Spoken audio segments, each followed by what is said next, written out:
To understand justice required us throughout the year to read, discuss, and live justice in new ways.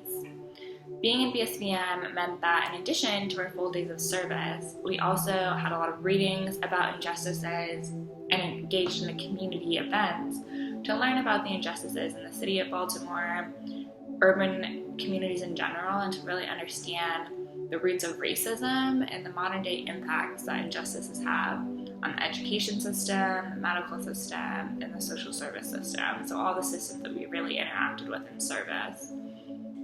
And learning about these systems of injustice gave me not only a deeper understanding of the circumstances of our students or those we were serving at the farm, but it also freed me from feeling that I could or needed to fix all the problems of their situations.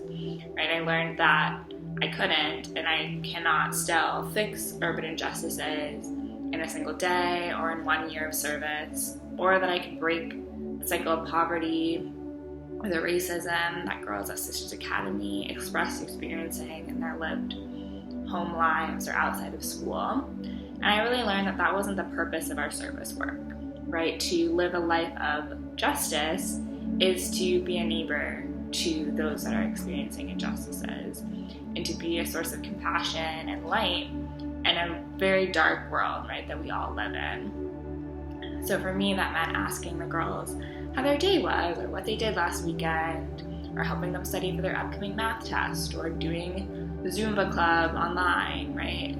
It was a lot of being present to their lived experiences and bringing hope and joy, and really seeing that that is a form of justice, that living joyfully and looking for hope is a way to say, I'm not standing for injustices or what the situation is currently, but I'm hopeful that this will get better.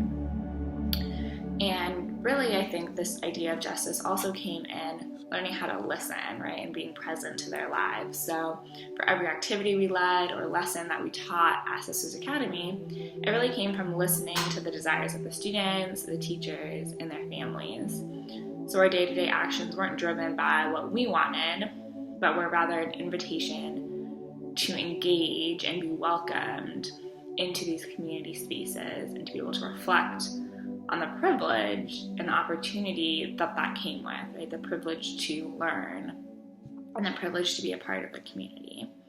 And I think that we were able to do this so successfully because the Sisters of Bon Secours model this in their lives, right? Our service as volunteers is an extension of what they are living out their entire lives, right? Their commitment and their vows. And I often saw this in the way that they would come to visit Sisters Academy and they would host the students and staff or retreats.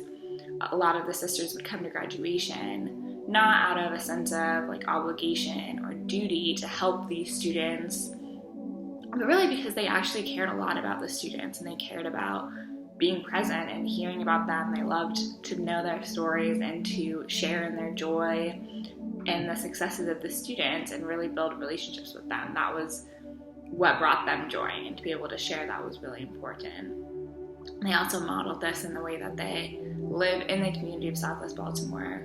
In addition to the volunteers living here, they live across the street from Community Works, which is one of our service sites, and the urban farm that's there, and they're stopping by, they're asking what's happening in the community.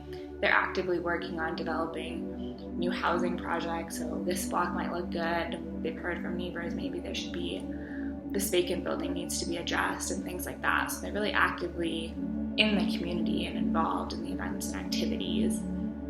And they have this pulse on the community because of the fact that they're rooted here and that their vision of justice is really about shared liberation and shared hope and joy. And to be a volunteer is to really embody that and to learn how to make that a core mission and a core value of your identity, which I found to be really important and a really big part of my service here.